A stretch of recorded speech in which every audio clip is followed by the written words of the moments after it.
Hello everyone, myself Jagdish Bakar, Dr. Subhas Technical Campus, Junagadh.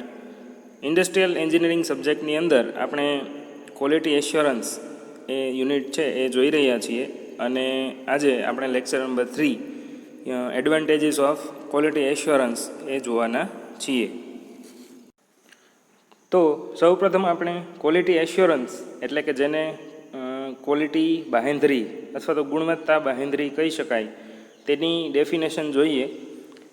Product design, production, quality control અને ભરોસાપાત્રતાને આવરી લેતા ક્ષેત્રને quality engineering અથવા તો ક્વોલિટી એશ્યોરન્સ એન્જિનિયરિંગ કહે છે. આમ જોઈએ તો ક્વોલિટી એશ્યોરન્સ એન્જિનિયરિંગમાં જે ઔદ્યોગિક પ્રવૃત્તિઓ છે એને આવરી અને એની ખાતરી મેળવવાના જે ઉદ્દેશ્યથી અને તેનો જે સર્વગ્રાહી અભ્યાસ કરવામાં આવે છે. આ ક્ષેત્ર ઇન્ડસ્ટ્રીયલ એન્જિનિયરિંગનું એક વિશિષ્ટ ક્ષેત્ર છે અને આ જે ફિલ્ડ છે એની અંદર પ્રોડક્ટની જે ગુણવત્તા છે અને એની જે ભરોસાપાત્રતા છે એના જે ફિલોસોફિકલ સ્ટડી જેને કહી શકાય એ કરવામાં આવે છે. એટલે ક્વોલિટી અને રિલાયબિલિટી આ બંનેને ધ્યાનમાં લઈ અને ક્વોલિટી એશ્યોરન્સ છે એ કરવામાં આવે છે. હવે જે આ ગુણવત્તા બાહેંધરી છે એના અલગ અલગ સ્ટેજીસ જોઈએ. પ્રોડક્ટની ડિઝાઇન સંપૂર્ણ ગુણવત્તાના સંદર્ભે કરવી જોઈએ. એટલે કે જે આપણે આગળના લેક્ચરની અંદર ટોટલ ક્વોલિટી કંટ્રોલ જોયું હતું કે જેની અંદર આખી જે ક્વોલિટી કઈ રીતે મેન્ટેન કરવી એના આખો આપણે એક ફ્લો ચાર્ટ જેવું જોયું હતું. ત્યાર પછી ઉત્પાદિત થતો પ્રોડક્ટ તેના સ્પેસિફિકેશનોને મળતો થાય છે કે કેમ તેની ખાતરી કરવી. એટલે પ્રોડક્ટની જે સ્પેસિફિકેશનો હતા, એની ડિઝાઇન હતી એ પ્રમાણે એકચ્યુઅલમાં પ્રોડક્ટ બને છે કે નહીં એની ખાતરી કરવી. ત્યાર પછી પ્રોડક્ટનું ખરેખર વપરાશ દરમિયાનનું પરફોર્મન્સ કેવું રહે છે તે તપાસવું. એટલે પ્રોડક્ટ મેન્યુફેક્ચરિંગ થઈ ગઈ છે, જેને યુઝ કરવાની છે ત્યાં સુધી પહોંચી ગઈ છે, તે યુઝ કરે છે. હવે એનો ફીડબેક લઈ અને એનું પરફોર્મન્સ કેવું છે તે તપાસવું. ત્યાર પછી પરફોર્મન્સ તપાસણી વખતે ઓપરેટિંગ કન્ડિશન, મેન્ટેનન્સ વગેરેને લગતા પાસાઓની મુશ્કેલી માટેના કારણો શોધી કાઢવા. એટલે સપોઝ કોઈ પ્રોડક્ટની અંદર એનો વપરાશ કરતી વખતે અથવા તો કોઈ મશીન છે તો એનું ઓપરેશન કરતી વખતે શું કન્ડિશન છે, મતલબ એની અંદર વાઇબ્રેશન અથવા તો કોઈ બીજી એરર આવે છે કે કેમ, અથવા તો મેન્ટેનન્સને લગતા બધા જ પાસાઓ છે એ મેન્ટેનન્સ કરતી વખતે જે કંઈ મુશ્કેલીઓ આવે છે તો એ બધી જ મુશ્કેલીઓને એની પાછળના કારણો છે એ તપાસવા. મુશ્કેલીરૂપ કારણો નિવારવાના ઉપાયો નવી ડિઝાઇનમાં કરવા માટે આ શોધવામાં આવેલ ડેટાનો ઉપયોગ કરવો. એટલે પ્રી ડિફાઇન જો ડેટા હોય, અગાઉથી લીધેલા ડેટા હોય તો એનો ઉપયોગ કરી શકાય. ડિઝાઇન ફેરફારો કરી પ્રોડક્ટમાં ભરોસાપાત્રતા લાવવી. એટલે સપોઝ જે કાંઈ પ્રોબ્લેમ્સ દેખાય છે, જે કાંઈ ઇસ્યુઝ હોય એ સોલ્વ કરી અને એ ભરોસાપાત્રતા છે એ વધારી શકાય. રિલાયબિલિટી જેને આપણે કહીએ છીએ એ વધારી શકાય. એટલે આ હતા સ્ટેજીસ ઓફ ક્વોલિટી એશ્યોરન્સ, કે આ રીતે સ્ટેપ બાય સ્ટેપ આપણે જે ગુણવત્તા બાહેંધરી છે એ મેળવી શકીએ છીએ અને એક સારા લેવલની પ્રોડક્ટ છે એ આપણે માર્કેટની અંદર મૂકી શકીએ છીએ. ત્યાર પછી એડવાન્ટેજીસ ઓફ ક્વોલિટી એશ્યોરન્સ. પ્રોડક્ટમાં ખામીઓ ઓછી રહે છે. સ્વાભાવિક છે કે ક્વોલિટી કંટ્રોલનો જ એક આ ભાગ છે. તો ક્વોલિટી એશ્યોરન્સ કરવાથી નાની નાની જે એરર્સ છે એ ધીમે ધીમે ઓછી થાય છે અને અલ્ટિમેટલી એવું કહી શકાય કે નહિવત ડિફેક્ટ પ્રોડક્ટની અંદર આવે છે. એટલે જે ખામીઓ છે એ ઓછી થઈ જાય છે. ઓછી મશીનની ખામીઓ એટલે ઉત્પાદન રૂકાવટ ઘટે છે. પ્રોડક્ટની અંદર તો ડિફેક્ટ ઓછી જ આવે છે, સાથે સાથે મશીનની અંદર જે પ્રોબ્લેમ્સ ક્રિએટ થતા હતા એ પણ ઓછા થાય છે. હવે કોઈ મશીન છે એની અંદર મેન્ટેનન્સ ઓછું થાય, ટૂંકમાં એની અંદર પ્રોબ્લેમ્સ ઓછા આવે તો સ્વાભાવિક છે કે એ મશીન સ્ટોપ ડાઉન ઓછું થાય એટલે સમય બચે, વર્કરનો સમય બચે અને બધાનો જે ટાઈમ છે એ પ્રોપર યુટિલાઇઝ થઈ શકે. એટલે પ્રોડક્શન છે એ પણ આપણને કન્ટિન્યુઅસ મળી શકે છે. ઓછા ઇન્સ્પેક્ટરો અને કારીગરોની જરૂર પડે છે, એટલે મેઇન પાવર છે એ પણ ઓછો જોઈએ જો ક્વોલિટી એશ્યોરન્સ પહેલેથી વ્યવસ્થિત થતું હોય તો. રિજેક્શન ઘટે છે અને ફરિયાદો ઓછી આવે છે. પ્રોડક્ટની અંદર રિજેક્શન ઘટે છે એ મેન્યુફેક્ચરિંગ હબ હોય ત્યાં પણ, અને ફાઇનલ જે ઇન્સ્પેક્શન થતું હોય અથવા ટેસ્ટિંગ થતું હોય ત્યાં પણ. અને અલ્ટિમેટલી પ્રોડક્ટ સારી છે એટલે પ્રોડક્ટને રિલેટેડ કોઈ કમ્પ્લેન્ટ આવતી નથી અથવા ઓછી આવે છે. સુધારેલા સ્પેસિફિકેશન પ્રમાણે વધારે ક્ષમતા મળે છે. એટલે સ્પેસિફિકેશનો જે પહેલાં ડિઝાઇન થયા હતા ત્યાર પછી પ્રોડક્ટ બની ગઈ, માર્કેટમાં ગઈ, ત્યાં તેનો વપરાશ થયો, ત્યાર પછી એના જે ફીડબેક લીધા અથવા તો પ્રોડક્ટની અંદર શું ફેરફાર કરવાના છે એ જ્યારે ડિઝાઇન વિભાગને જાણ થઈ તો એને જે સ્પેસિફિકેશનો છે એની અંદર ફેરફાર કર્યા, અને એ ફેરફારોથી એની જે ક્ષમતા છે એમાં વધારો મળ્યો. પ્રોડક્ટની સારી ડિઝાઇન થાય છે. સ્ટેપ બાય સ્ટેપ પ્રોડક્ટ છે એ ઇમ્પ્રૂવ થતી જાય છે. ઇનિશિયલ સ્ટેજમાં કદાચ પ્રોડક્ટની અંદર થોડી ઘણી ક્ષતિ હોય, પણ એ આ રીતે વારાફરતી એની પાસે જે સ્પેસિફિકેશનો માટેના અપડેટ આવે છે તો એ એક સારા લેવલ સુધી પ્રોડક્ટની ડિઝાઇન છે એ લઈ જઈ શકાય છે. ત્યાર પછી ભંગારમાં એટલે કે સ્ક્રેપમાં ઘટાડો થાય છે. એ બંને રીતે, એક તો પ્રોડક્ટ છે એની રિલાયબિલિટી વધે છે, પ્રોડક્ટની લાઈફ સાયકલ એ વધારી શકાય છે. બીજું કે જે રિજેક્શન છે એ રેટ ઘટે છે, તો રિજેક્શન ઘટશે તો અલ્ટિમેટલી સ્ક્રેપ છે એ ઘટવાનો જ છે. એકમ દીઠ ખર્ચ ઘટે છે અને વધુ સારી ગુણવત્તા મળે છે. એટલે પર પ્રોડક્ટ જે કાંઈ મેન્યુફેક્ચરિંગ કોસ્ટ છે એ ઘટાડી શકાય છે, અને કોસ્ટ ઘટે છે અને એની સામે સારી ક્વોલિટી મળે છે, એટલે બ્રાન્ડ બિલ્ડિંગ છે એ સારું થઈ શકે છે. જે તે પ્રોડક્ટ છે એ માર્કેટની અંદર વધારે ચાલશે અને જે તે બિઝનેસ છે એ વધારે ગ્રો કરશે. ત્યાર પછી કામદારોનો વધુ સારો જુસ્સો જળવાઈ રહે છે, એટલે જે વર્કર્સ છે એને પણ સેટિસ્ફેક્શન મળશે. પ્રોડક્ટની ક્વોલિટી સારી છે, ડિફેક્ટ ઓછી આવે છે અથવા નહીવત આવે છે, તો ક્યાંક ને ક્યાંક એને પણ બધી રીતે જુસ્સો છે એનો મળતો રહેશે. એને પોતાના પરફોર્મન્સનું એને જે કંઈ ઇન્સેન્ટિવ મળે છે એમાં પણ સેટિસ્ફેક્શન મળશે. ત્યાર પછી ઉત્પાદકતામાં વધારો થાય છે. એટલે ઉપરના જેટલા પણ કારણો છે એ બધા જ જો વ્યવસ્થિત થતા હોય તો અલ્ટિમેટલી પ્રોડક્ટિવિટી છે એ વધવાની જ છે. અને લાસ્ટ, કસ્ટમરને સેટિસ્ફેક્શન મળે છે, ગ્રાહકોને સંતોષ મળે છે. અને કોઈપણ ઇન્ડસ્ટ્રીનો અથવા ઓર્ગેનાઇઝેશનનો આ જ હેતુ હોય છે કે કસ્ટમરને સેટિસ્ફેક્શન મળવું જોઈએ. એ જે કોસ્ટ ચૂકવે છે, એ જે પૈસા ચૂકવે છે એની સામે એને પ્રોડક્ટના પરફોર્મન્સથી એનું વળતર મળવાનું હોય છે. એટલા માટે customer satisfaction is the main goal of any industry. ત્યાર પછી રિલાયબિલિટી એટલે કે ભરોસા પાત્રતા. પ્રોડક્ટને જે વાતાવરણ અને પરિસ્થિતિમાં ઉપયોગમાં લેવામાં આવે તે માટે અને નક્કી કરેલા સમયગાળા દરમિયાન તેનું પરફોર્મન્સ સફળતાપૂર્વક કામ આપી શકશે કે નહીં તેવી શક્યતાને ભરોસાપાત્રતા કહે છે. એટલે પ્રોડક્ટને જે વાતાવરણમાં, જે સિચ્યુએશનમાં ઉપયોગમાં લેવાની છે અથવા લેવામાં આવે છે એના માટે અને નક્કી કરેલા સમયગાળા દરમિયાન, સપોઝ કોઈ પ્રોડક્ટ છે એનો વર્કિંગ અવર્સ અથવા તો વર્કિંગ ડેઝ નક્કી જ હોય છે જ્યારે ડિઝાઇન થતું હોય ત્યારે જ. ફોર એક્ઝામ્પલ, આપણે સીલિંગ ફેનની વાત કરીએ તો એ સીલિંગ ફેન છે, સપોઝ એનું જે રોટેશનલ એની જે સ્પેસિફિકેશન છે એ સપોઝ 1 મિલિયન રોટેશન નક્કી કરેલું હોય ડિઝાઇન વખતે, તો એનું આખું આવર્તન છે, એનો એક આખો સમય છે, તો એ જો એ 1 મિલિયન રોટેશન સુધી ફરી શકતું હોય તો એ ઇનફ છે એની ડિઝાઇન પ્રમાણે.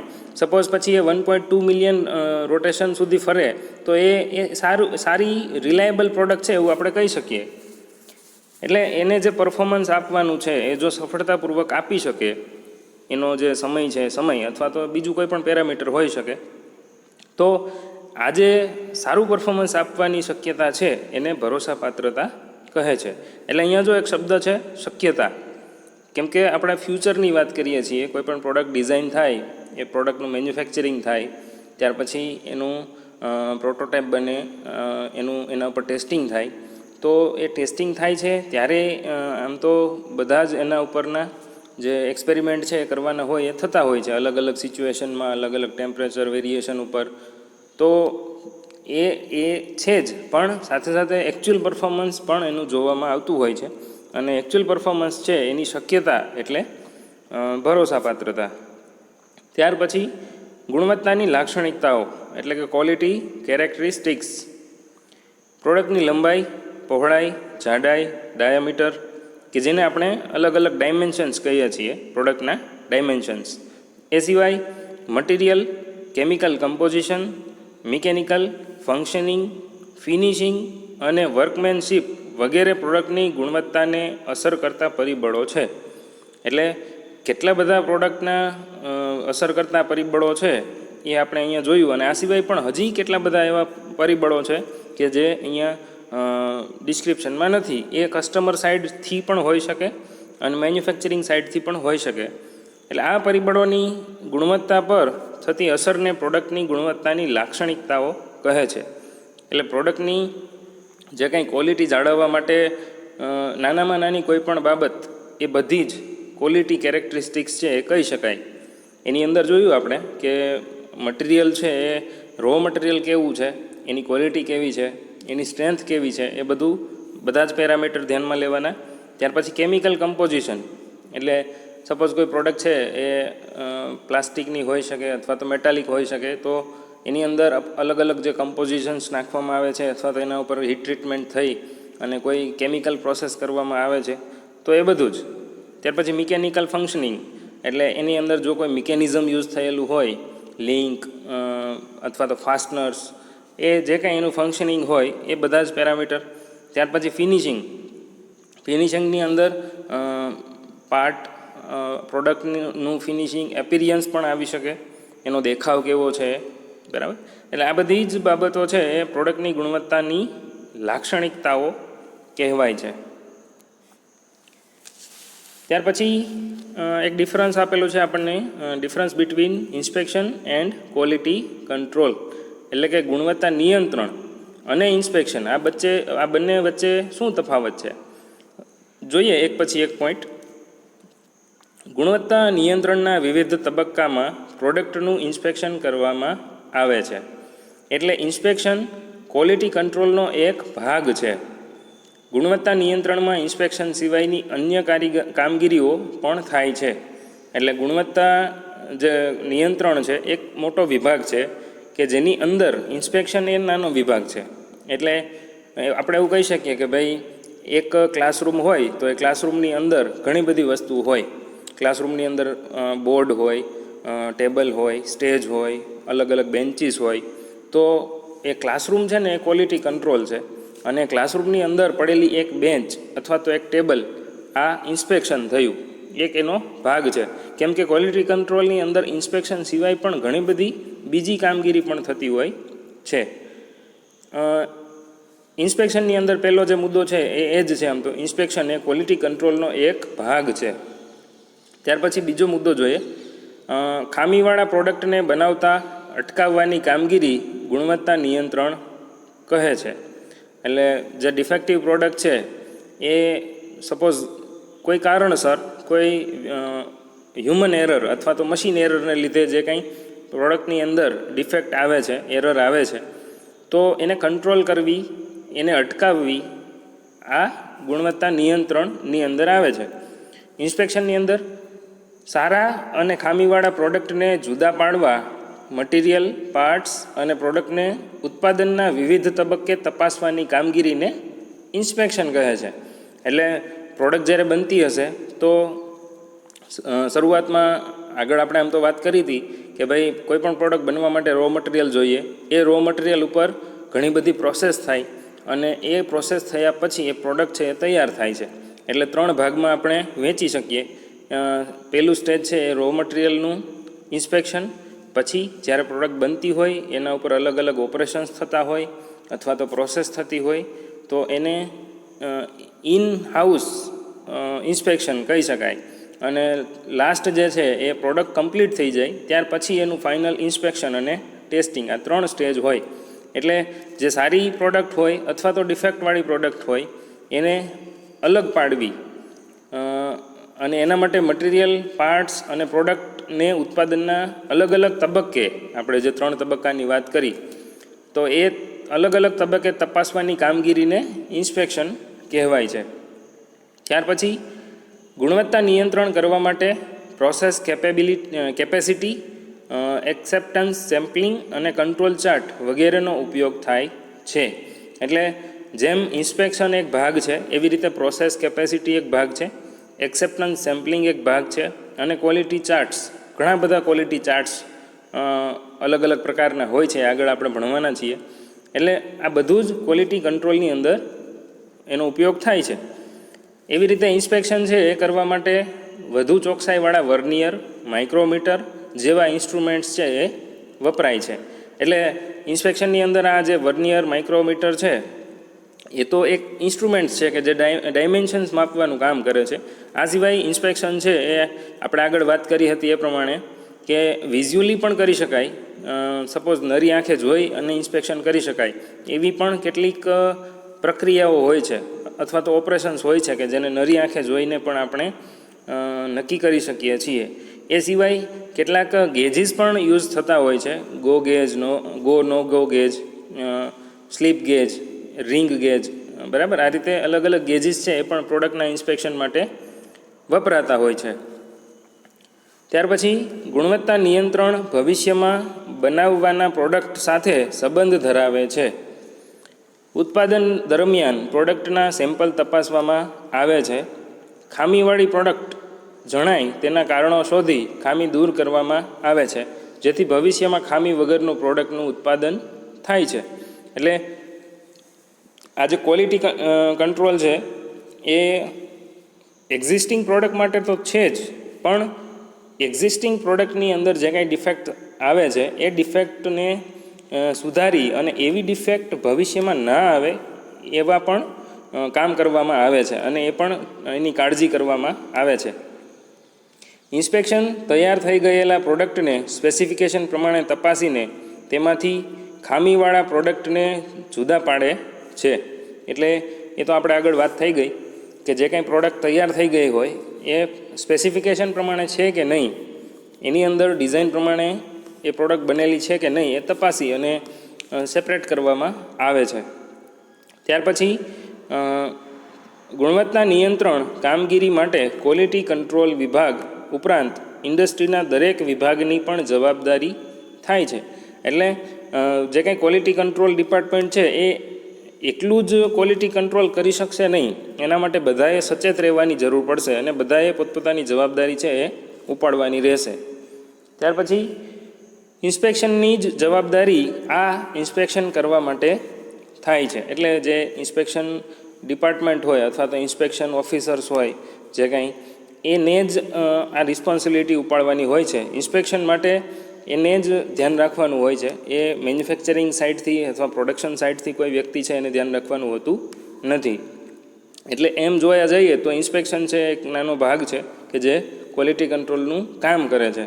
પણ ઇન્સ્પેક્શન છે એ સપોઝ ઇન્સ્પેક્શન કરતી વખતે એરર હોય અને પ્રોડક્ટ ખરાબ પ્રોડક્ટ છે એ સારી ક્વોલિટીની પ્રોડક્ટ ભેગી જતી રહે છે, તો એ આખી જવાબદારી ઇન્સ્પેક્શન ડિપાર્ટમેન્ટની રહે છે કે એવું કઈ રીતે થઈ શકે. ત્યાર પછી ક્વોલિટી એશ્યોરન્સ સાયકલ.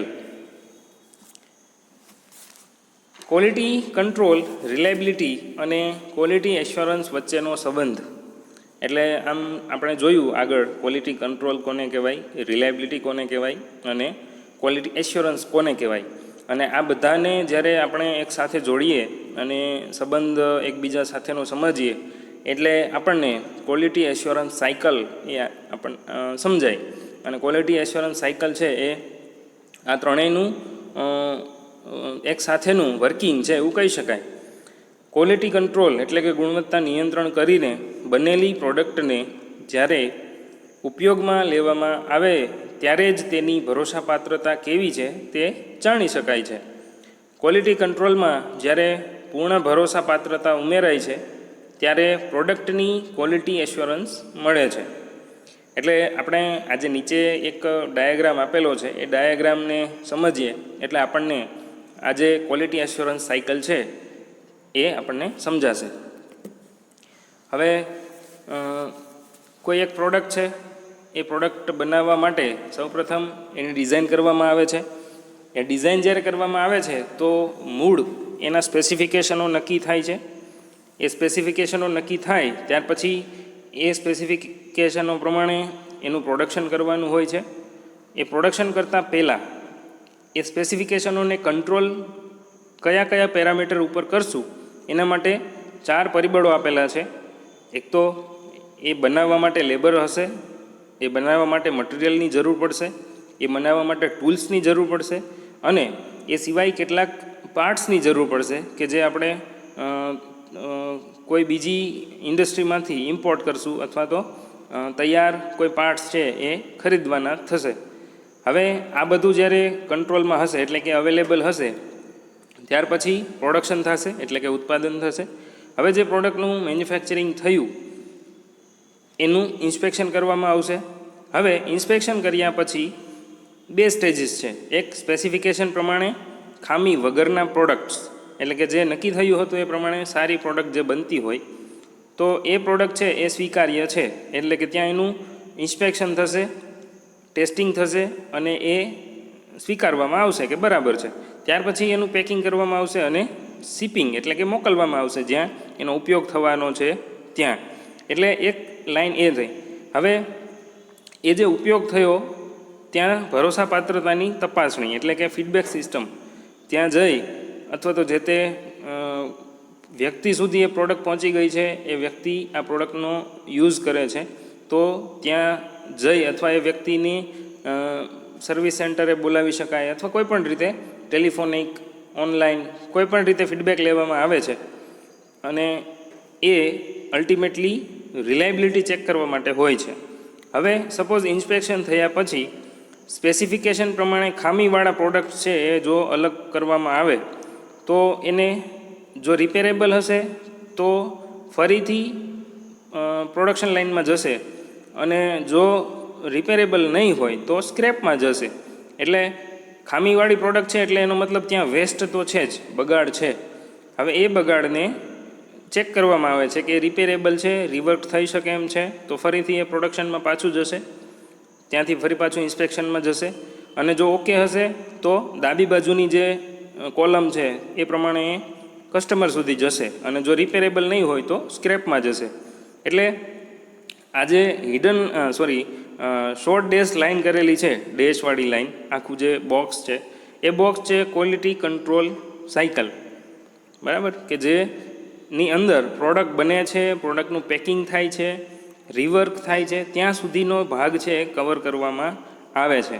અને એક બોક્સ બહારનું છે કે જેની અંદર પ્રોડક્ટ અને એનો ઉપયોગ, એની રિલાયબિલિટી ચેક કરવાના જે કંઈ પેરામીટર્સ છે એ બધું જ આવી જાય છે.